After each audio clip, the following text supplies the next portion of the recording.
Hi, you've reached Dr. Holly Stick, Holistic Medicine Services, at your holistic medicine service. How can I help you today? Yeah, hey doc, I'm calling about some depth perception issues that I've been dealing with lately. Fascinating. Say, have you tried putting lavender on one of your eyes to see if that helps out? Yeah, as a matter of fact, I have. And how'd that go for you? Well, I think it's infected. Fascinating. Well, it appears your body's having the immune response that it should, kid, so I don't know what to tell you. Maybe you're faking it. What are you, drunk? Yes, but only on power. Say, have you tried anything new lately that may be responsible for these issues you're running into? Well, I have been playing Sonic 3D Blast lately. Well, why didn't you say so? Does your game have a Surgeon General's warning on the back of it? As a matter of fact, it does, actually. Excellent. All right, so what you're gonna wanna do is rip that up to shreds, put it in a paste, and then put that paste in your eyes. And also, you're gonna wanna mix in some oregano, Vicodin, a lucky rabbit's foot, and a 1968 copy of Playboy magazine. Preferably December. Okay, yeah, I think I have that stuff in my fridge somewhere. Awesome, so best of luck to you with that. Hope you don't go blind, and yeah, the bill's in the mail. Well, here goes nothing.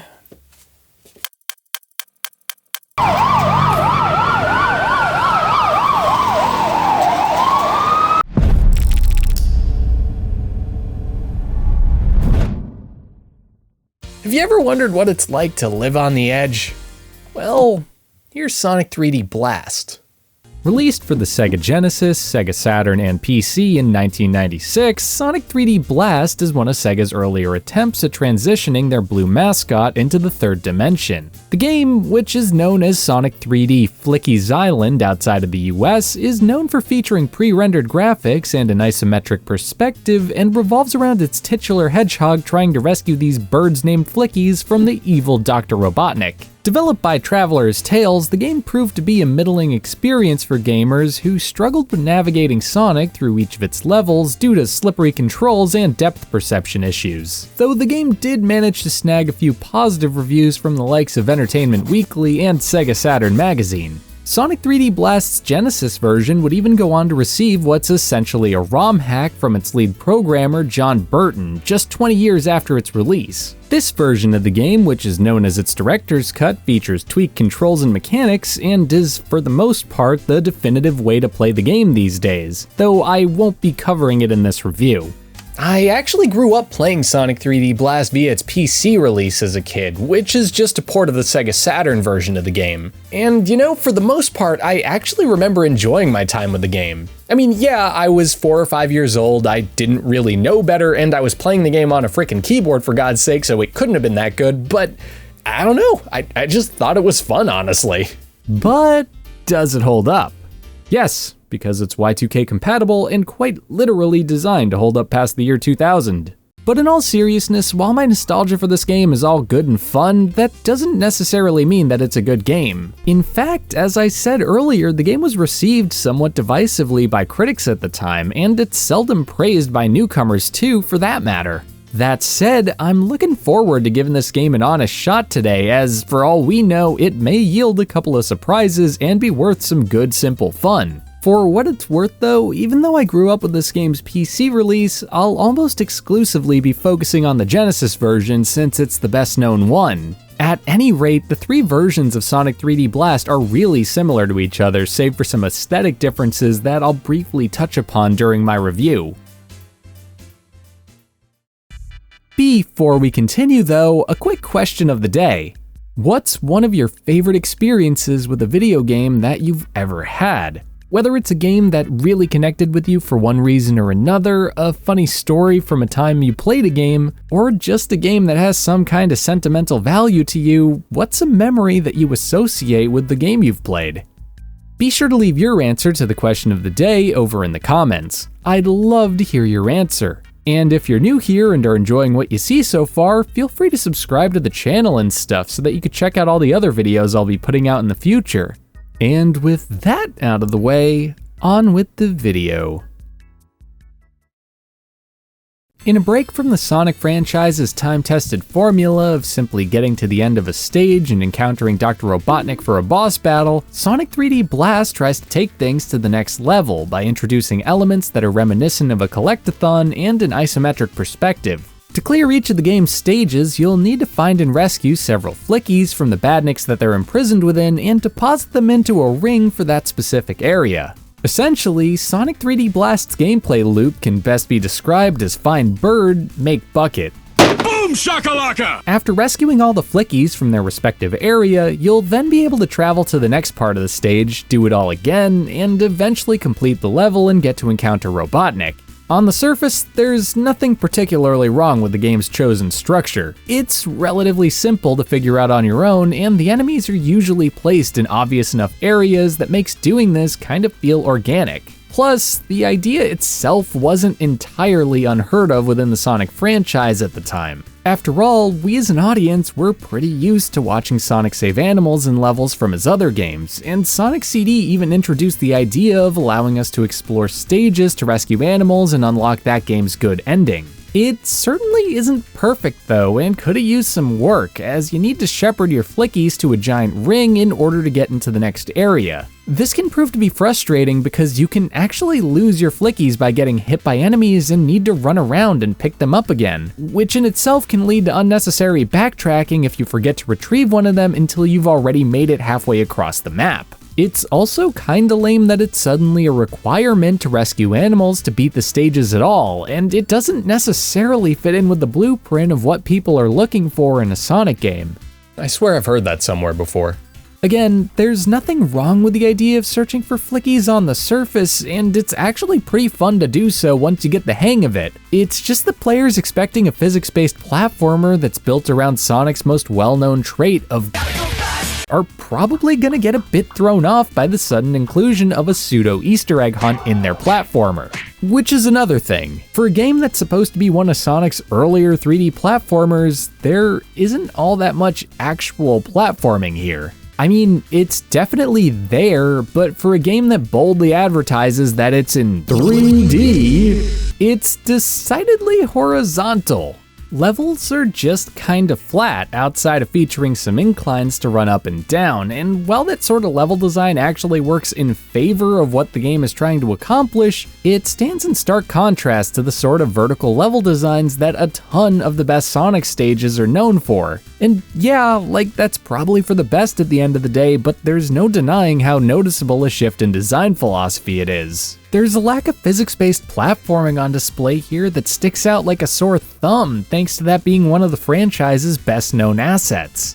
And it didn't even necessarily need to be this way. Take a game like Super Mario 3D World, for instance. Even though that game also features an isometric angle, it finds a way to more accurately adapt the level design and spirit of a 2D Mario game to fit within a larger 3-dimensional playground. And even better, it feels like an actual platformer. Though in the case of Sonic 3D Blast, the way Sonic controls probably doesn't help.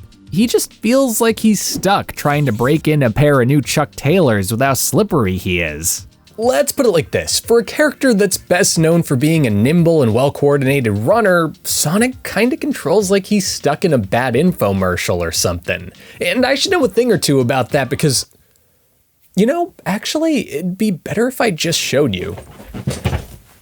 Tired of staining your stains on top of more stains while you stained your clothes while you were staining your windows and staining those... I'm really sorry you guys had to see that. It's just that nobody really knows how to tell him, you know?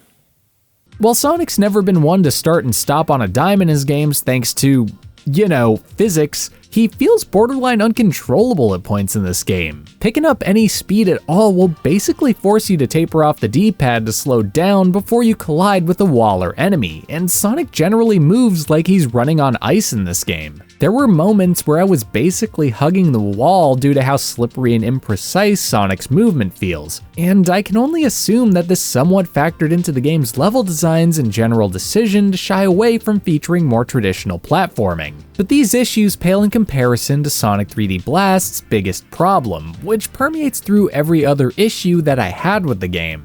Its darn camera angle! And here's the thing, I don't actually hate isometric angles. In fact, I actively go out of my way to look at games with them whenever the opportunity arises because they're so cinematic. But that's just it. Isometric angles are good for looking at the action, not for actively engaging with it. Going back to Super Mario 3D World, even though that game is running on far more powerful hardware than Sonic 3D Blast does and can easily render a 3D environment with all the additional detail and nuance that you think would make it easier to decipher where you're going in the game, it still has moments where players will completely flub the simplest of platforming challenges due to depth perception. More often than not, isometric angles just don't work when it comes to platforming, especially when the games in question don't feature analog movement due to the lack of precision you get over the controls.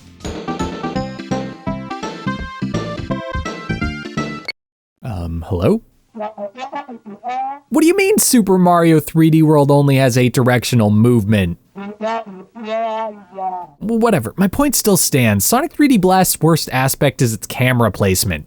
Even though I can see what's around me clear as day, my ability to gauge my position relative to those objects is, well, nearly non-existent. And I wish I could say that things are a bit better on the Saturn or PC versions of the game too, but they actually run into the same exact depth perception issues that the Genesis release does. It's a total shame that they do too, as their platforms should have been able to mitigate these issues by giving the player some semblance of camera control. It would have been a huge help to the game overall to allow players to snap the camera around the screen by using the Saturn's shoulder buttons or something, kinda similar to how you can move the camera around in games like Captain Toad Treasure Tracker and such. I do get why that didn't happen though, as the Saturn port was made on the quick due to the many delays and eventual cancellation that befell Sega Technical Institute's Sonic Extreme. It's just a shame that we couldn't get something like that though to help make the 32-bit version of the game the true definitive edition. And that's the best way to describe this game, if I'm being honest. It's just a shame none of the versions got more polish at the end of the day, because despite the game's many issues, I actually think it's pretty fun. While I normally roll my eyes at the oft-repeated hyperbole that something is good but fails as an installment in a popular franchise,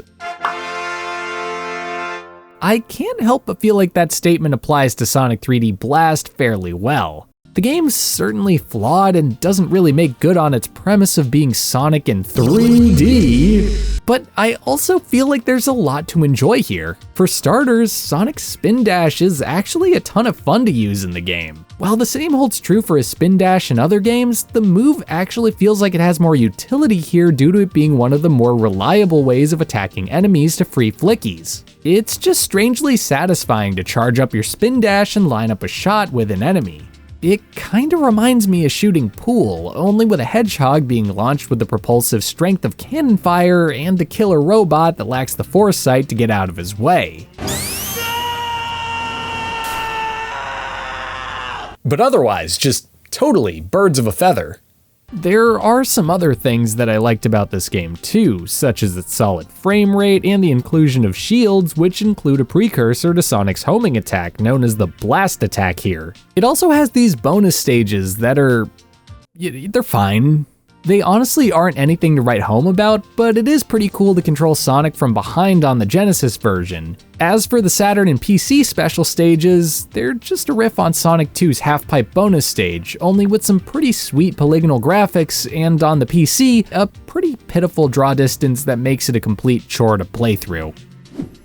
As I mentioned at the beginning of this video, I'm kind of a sucker for early CG art, which is an art style that the first Sonic the Hedgehog was heavily inspired by and also happens to have had a huge influence on the way that Sonic 3D Blast looks too. Everything in this game just has a clean and kinda waxy or clay-like look to it, giving the game a unique art style that's really impressive for the Genesis. It isn't that much of a shock that the game looks as good as it does for the time though, as it was developed by Traveller's Tales, who had previously wowed gamers with their adaptation of the Pixar movie Toy Story. And speaking of Toy Story, am I the only one that thinks this game kinda looks like it's taken place in a diorama or something? I think it's a combination of the sprite designs and camera angle, but the whole game just makes me feel like we're some kind of omnipresent force looking down at things.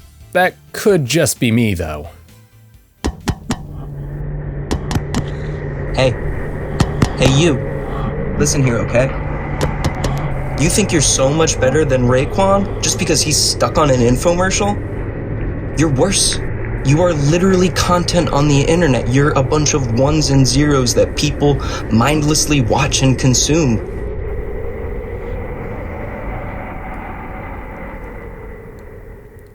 I think we should never speak of this again. One of the things that I really appreciate about this game's visuals is the fact that it goes as far as to include shadows on objects through dithering. While it doesn't solve the issues I had with spatial awareness in this game, it does help mitigate that problem a bit and also helps sell the illusion of depth within that game's world. It also definitely helps that the actual floors of most of these levels themselves rely on simple checker patterns to keep everything from blending together a bit too much. The Saturn and PC releases also feature new floor patterns that are more detailed than the 16-bit versions, though while these stages technically look better and carry their own sort of mid-90s charm, I can't help but feel like they lose some of the visual clarity that made the floor pattern special in the original version of the game. Still, it's good to see some difference between the various versions of the game though, given the more powerful hardware that it's running on. Plus, the 32-bit version of the game even throws in some weather effects on some of the levels in a bid to use some of that console's additional horsepower. They don't really do much for me if I'm being honest, but I appreciate them nonetheless. If I had to choose between which version looks better on an aesthetic level, I'd probably have to go with the original Genesis release. Even though I do kinda prefer the sprites that were redesigned for the Saturn and PC version of the game, they also don't mesh as well with the pre-existing 16-bit assets as much as I'd like them to, and kinda stand out. It's not terrible by any stretch of the word, but something about the Genesis version's art just feels more cohesive for me. Frankly, I just kinda wish that Traveler's Tales had more time to redesign more of the game's sprites for the Saturn and PC release. While this would have been a tall order for sure, it would have been kinda cool to see a version of the game that worked in more low polygon objects and character models, similar to what we saw in the 32-bit version's special stages. While I personally liked Sonic 3D Blast's presentation, there's also no denying that some players may find it a bit too plasticky looking for their liking. And some players may end up preferring the 32-bit version's updated graphics over the Genesis's simpler visuals. Say what you will about Sonic 3D Blast's gameplay and visuals, but there's little to no denying how memorable both of its soundtracks are. Both versions of the game come with an original soundtrack, and boy howdy are they good. And yeah, you heard me. Boy howdy. The game's soundtracks are incredibly catchy, each with their own respective highs and unique sound. It's actually kinda interesting to hear both versions of a specific stage's theme back to back, as despite the huge difference in key, tempo, and general atmosphere across them, they both do a really good job of complementing what's on screen. It's a lot like Sonic CD in how the US and Japanese soundtracks for that game were both so massively different from each other in approach, but managed to be perfect for the game that they were representing at the same time. However, if you're expecting a Flaming Lips Zyreka type situation where playing both of them at the same time sounds good, you'll probably be disappointed by what you hear. I think my ears are bleeding. The biggest issue I can pick out with this game's soundtrack is that the 32-bit version lacks any looping and features a few seconds of silence after a song ends before starting up again. It's pretty awkward. I also personally think that the Genesis soundtrack is just a bit more consistent than the Saturn and PC one, though I also think that the 32-bit version has the better songs among the two. At any rate, both of these soundtracks are great, and a few of the songs from the Genesis version were even reused in the first Sonic Adventure game due to sharing Jun Senoue as one of its composers. So does Sonic 3D Blast hold up? Well, my heart tells me that it does, but my more rational side has to go with no on this one. Though I do still love the game if I'm being honest. The simple fact of the matter is that while the game's still a lot of fun to play these days, and even though I had a blast revisiting it, Sonic 3D Blast has some glaring issues that make it hard to recommend. And despite the fact that I loved this game's art style and both of its soundtracks, I just felt like they weren't good enough to suddenly believe that this game has held up. Sonic 3D Blast is an early attempt at transitioning Sonic to 3D, and it shows. However, just because the game doesn't necessarily hold up doesn't mean that I automatically dislike it. Plus, I actually think it is worth checking out someday if you're a player that's curious about this era in gaming, or don't mind playing something that can sometimes feel a bit too clunky for its own good. It's just that you should probably temper your expectations before you do so, because this definitely isn't a bad game. It's just an alright one with some obvious flaws. Anyway, that brings us to the end of this video. While Sonic 3D Blast isn't as Y2K compatible as the box makes you think it is, it's still a pretty fun game once you're able to look past its many flaws. And even though I can't recommend the game, I do know that a few of you will end up trying it out someday and that you may enjoy yourselves with it, which is awesome and totally cool. Be sure to answer the question of the day down in the comments if you haven't already, and feel free to like the video, share it with a friend, or subscribe to the channel if you want to help the channel grow. On top of that, feel free to donate to the channel via my Buy Me a Coffee link, which is down in the pinned comment and description. You can also follow me on Twitter and Instagram by following @NichePlays on those respective sites, or by following the links down in the description. So yeah, bye.